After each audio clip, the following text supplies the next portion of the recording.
Srimati Supriya Sule.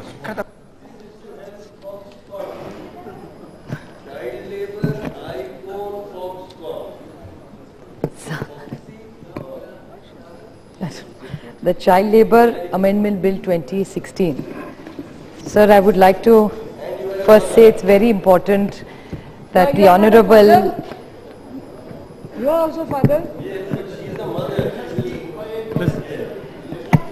The Honorable Minister in his speech in Rajya Sabha mentioned that he himself has been a child labour. So I think it's really important for us, and he obviously understands the sensitivity of this issue. I think India comes from a very old cultural institutions that Indian families have. Indian families, children work quite often. They help in domestic help. Like I remember reading about Sir's speech that he helped in agriculture, selling vegetables in his children. So I would like to share with you that I also come from a family, though I did not have to do it. My father definitely, if you call it child labor, in that generation you didn't call it child labor, you called it helping your family. Yeah. But times have changed, socially, education has changed, and society changes and society evolves. What really upsets me today is in the 21st century, when we're talking about digital India, we're talking about education, still India struggles with an issue of child labor. And it still today is not just a financial issue, but it's a social as well as actually a national shame to our country. Sir, first of all, this bill by Honorable Khadge ji is not here, but I would like to, in his absence, congratulate him that the whole idea of this bill, when he brought it in 2012, the whole intention was eradication of complete child labor. I think India is probably one of the fastest growing economies in the world, a powerful nation. But still at the other side of the pendulum, we are still struggling with child labor. And I come from a city where child labor has been one of the biggest crises. And unfortunately, these are people and young children who have migrated from various states. I remember hearing my friend Ranjita speak this afternoon earlier, and she extensively talked about the caste issue and the state issue, especially children from West Bengal, Bihar. These children are trafficked and brought to Mumbai for better opportunities and for financial gains. So, but really, what is this bill and why are we rushing? Because I, sir, am very confused about why the rush of this bill and what is really the government thinking. I mean, you've talked about 14 to 18. People have talked extensively. Kavita just talked about the hazardous issues. Sir, I would not like to repeat them, but I want to ask one question to you, sir. That, am I confused? If you could explain to us in your reply, that first we have the Juvenile Justice Act, which we have lowered, sir, to 16. We have right to education, which is 6 to 14. And now in this child labor, we are talking about adolescents between 14 and 18. Sir, if the child in right to education, you are not giving him free and compulsory education after 14, what choice does he have? What happens between the age group of 14 to 18 is my question. Sir, I work in a school where there is this Kasturba Gandhi Balika scheme, where Adivasi children, sir, are brought in when they're 6 years old into this scheme.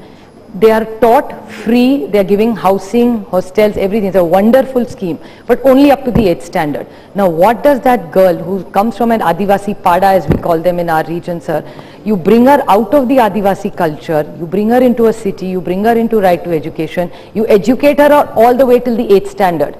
Then what happens after 8th standard when she's 14? So the whole purpose of this bill, sir, so what is really the government? Can you clarify your government stand? Because there are 3 different bills all connected to children. One talks at the age of 14, one talks at 16, and other one talks at 18. So what is really child, what is adolescence for your government, and how will you converge these 3? I mean, sir, what Satyagat Satpathy was saying is true. I do stand here as a mother as well.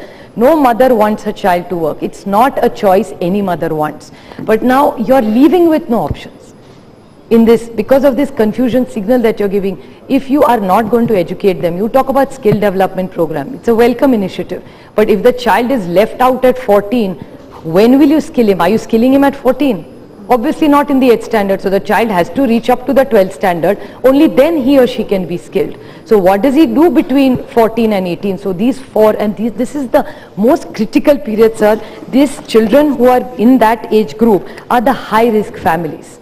That's exactly the high risk comes between 14 and 18. I was just talking to Asad Bhai also. We were extensively talking about the Zari workers. Where are these children are vulnerable? What Kavita ji said, yes, there are more girls. But sir, I disagree with her. It's not only the girls, even the boys are highly vulnerable, especially the ones trafficked in Mumbai. Yes, the ones which are trafficked girls are not for this labor. They are trafficked purely for prostitution, not for child labor. And the ones who are trafficked otherwise are purely boys who are used in all these hazardous, sir. So we urge you to find a solution. As a matter of fact, what Railway has done, people have talked that Home Ministry has to intervene, HRD has to ministry. Sir, I feel terrible that today a Labour Minister is talking about child labor. Why do we even need to discuss it? If we really want to eradicate it, why doesn't HRD or Women and Child take ownership of this bill, or Home? This is not really your subject, sir, because if we are eradicating it, it should never come under Labour Department. Why is it coming under this? That is it. And what Railways is doing now, Railway has done a very welcome step. So they have started a child line. Now I would request you to even share this information with us, because how are these children trafficked? They are trafficked mainly through railways. So if with this child line, has it been effective? So it's not a very easy subject which can just be discussed over 3 hours. We all do get emotional about it, I agree, and none of us want to see this. I mean, you have talked about all these hazards. What about the beggars? You go in Bombay anywhere. The girl who's selling gajra to you is a little young girl. Somebody's selling books, somebody's selling a map. There's child labor right outside your house. What are we doing about it? And Maharashtra tried. I still remember the earlier Home Minister, Shri R.R. Patil, who's unfortunately no more, worked very closely with CRY as well as Pratham as an institute, and they build a lot of shelters. Today even Bihar government is trying the same exercise. But how good are these shelters? So you are making a bill. What is the solution? Who is monitoring these systems? There is no monitoring. Ashram shalas are there. What is the quality of education doing this? So I think, sir, it's a very complex issue. I don't think we should rush in to pass it. And sir, you have 270 members anyway for the next 3 years.